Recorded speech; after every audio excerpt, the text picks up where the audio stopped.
ça. Et allez, il est temps de passer Elle est comme maintenant à nos questions. Vous aimez les papillotes, Oui. Marie?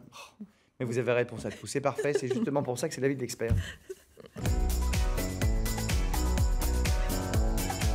Comme toujours dans cette rubrique, on répond à toutes les questions que vous nous envoyez au 0805 383 383. Je rappelle que l'appel est gratuit, allez-y, posez des questions sur tout ce que vous voulez, les plantes, les voitures, les notaires, les financements, Lily, Jeanne, si vous avez des questions personnelles à poser, n'hésitez pas. Vous pouvez aussi envoyer un email à ensemble-normandie@francetv.fr ou bien sûr nous contacter sur le groupe Facebook. Ensemble, c'est mieux. France 3, voilà, tout va bien. Et vous nous avez posé des questions jardinage. Et donc, quand on a des questions jardinage, eh ben, qu'est-ce qu'on fait? On appelle Marie, qui est toujours en forme, toujours resplendissante, toujours souriante. Qu'est-ce qu'il y a, Marie, dans une semaine? Dans une semaine Ben oui. Nous sommes le 14 mars, dans pile une semaine. Qu'est-ce qu'il y a? Le printemps. Bah oui, bah alors, mais Lily, on souffle pas. C'est incroyable, on se fera à l'école. Mais j'étais là. Le printemps, oui. Mais oui. ça a Mais elle déjà était pas commencé là, un peu elle dans y les était jardins. pas. Oui, Ça a déjà un petit peu Oui, mais bon, moi je suis j'ai fait la météo des années, j'avais une date précise. Le 21, Oui, hop, oui, oui. on est parti. C'est le printemps, le retour des beaux jours, des belles plantes, des bikinis, tout ça. Enfin bref, ça va être formidable. Et justement, nous avons une question de Benjamin. Benjamin qui nous demande, le printemps revient, est-ce que c'est le moment de tailler mes arbres fruitiers? Moi, j'en sais rien. Marie. Alors, effectivement, ça va être le moment de tailler certains arbres fruitiers, mais pas forcément parce que c'est le printemps. On va les tailler à la fin de l'hiver, juste avant le début du printemps. En fait, on les taille, les arbres fruitiers qui vous donnent des fruits à pépins, c'est-à-dire les pommes, les poires. On va les tailler en février-mars. Donc, pas après le mois de mars. Voilà, Il reste 15 jours, quoi. Voilà, faut vraiment... Et alors, pourquoi on fait ça? Pourquoi on n'attend pas, par exemple, je dis n'importe quoi, juillet? Ah bah parce qu'en juillet, ils vont être en pleine... Alors, en fait, on peut faire différentes tailles. C'est une bonne question, Alex. Ah, Parce oui, que- oui, c'est bien. Moi, je suis voilà, le novice qui ne connaît rien et qui pose des vraies questions. Parce qu'effectivement, on peut également faire une taille en verre, c'est-à-dire en pleine végétation. Là, si vous regardez un petit peu les arbres fruitiers, en ce moment, ils n'ont pas encore de feuilles. Oui. La végétation Oui, commence tout il y a des juste à bourgeons. repartir. Donc, on va pouvoir faire une taille et ça va nous permettre, justement, ces bourgeons bien visibles, de sélectionner les bourgeons à fruits, ceux qui vont nous donner les fruits, les pommes, les poires, et puis les bourgeons à bois. Donc ça va être une taille qu'on va Alors, pouvoir faire en Les février. bourgeons à fruits, je comprends bien qu'on va les laisser devenir Oui. des fruits, mais les bourgeons Oui. à bois, c'est quoi? Eh ben, c'est ceux qui vont nous donner les branches qui vont permettre à l'arbre de se développer. Oui, alors une fois Donc- qu'on a repéré les deux, dis, Oui, on va- Ça, c'est un bourgeon à fruits. Oh, tu as vu? Regarde, là, il y a un bourgeon à bois. Bah, alors, une fois qu'on a fait ça, qu'est-ce qu'on fait? On Eh les ben, laisse faire? On va pouvoir tailler. Ah, pourquoi on on va tailler? sait. Ah, parce qu'il ne faut pas tailler, évidemment, le bourgeon à fruits. Ah ben, le bourgeon à fruits, disons qu'on a repéré nos petits bourgeons à fruits. Souvent, les bourgeons à fruits sont un peu plus renflés.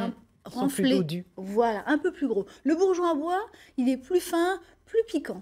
Et on se dit, j'ai besoin de ces bourgeons à fruits pour justement avoir ces fruits. Donc, on va en laisser quelques-uns, mais pas de trop, parce qu'on sait que si on en laisse de trop, eh bien, soit on aura des petits fruits, ou soit la récolte n'est pas franchement assurée. Donc, on va limiter ces bourgeons à fruits. On va souvent tailler, en laisser peut-être 4 ou 5 et pas plus. Mais concernant la taille en verre, effectivement, la taille en verre, c'est une taille quand l'arbre est en végétation. D'accord, Et mais là, vous avez effectivement, dit qu'il fallait tailler les arbres avec des pépins, mais les autres, Oui. qu'est-ce qu'on en fait? Ceux-là, alors ceux qui ont des noyaux, comme les cerisiers par exemple, alors déjà, poser la question. vraiment, la taille des cerisiers, c'est vraiment si nécessaire, c'est vraiment pas systématique et pas tous les ans. Et vraiment, il faut faire attention parce que vous avez peut-être déjà remarqué, les cerisiers, ils font des fois de la gommose. C'est une petite Je ne sais substance pas ce un que peu- c'est, mais bien sûr, j'ai remarqué.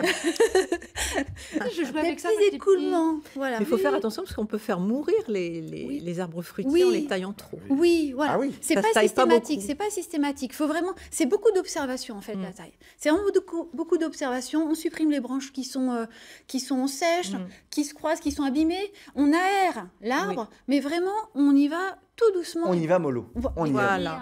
Mais en tout cas, effectivement, en tout cas, c'est le moment. Pour Oui. répondre à ces questions, c'est le moment. Alors, est-ce que vous avez déjà fait une soirée mousse, Marie, on en parlait tout à l'heure? Non. Non. Bah, alors, pourtant, Pascaline, elle en a plein de la mousse dans sa Oui. pelouse. Elle est là, j'ai plein de mousse dans ma pelouse, au secours, au secours.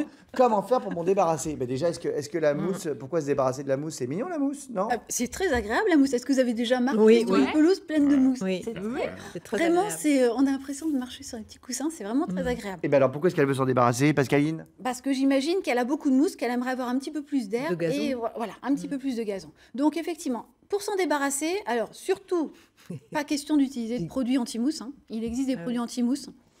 Donc ça, vraiment, je vous le déconseille. Déjà, la première chose, ça va être de se dire, pourquoi est-ce qu'il y a de la mousse sur cette pelouse? Est-ce que la pelouse est ancienne? Est-ce que la pelouse est ombragée? Est-ce que la terre garde l'eau? Ce sont des facteurs qui sont importants et qui favorisent la présence. Pourquoi la mousse, c'est quand il y a beaucoup d'humidité en général? Eh oui. Ça favorise effectivement la D'accord. présence. Donc vraiment, déjà s'interroger un peu sur sa mousse avant d'intervenir. Et puis après, on va pouvoir gratter cette mousse, l'enlever. Alors, soit on a par exemple un scarificateur. C'est un outil qui permet d'enlever la mousse. Ça peut être un râteau, tout dépend aussi de la surface. Ah, les râteaux, que j'en ai l'on a. beaucoup pris dans ma vie. Je connais bien. Donc on gratte, on enlève cette mousse. On la met dans un petit coin parce qu'elle va servir aussi pour les oiseaux, pour faire leur nid. Donc on la met dans un petit coin, cette mousse, on la garde. Et puis après, ce qui va être peut-être bien, si vraiment elle a beaucoup de mousse sur son gazon, de remettre un petit peu de terreau, un petit peu de terre très fine et de faire un petit semis pour que Ah, justement... de replanter un peu de gazon. de ressemer un peu de gazon, absolument. D'accord. Pour que ce gazon prenne la place de cette mousse. D'accord. Voilà. Eh ben, merci Marie. J'espère que Pascaline, en tout cas, est contente de ces questions. Je peux vous dire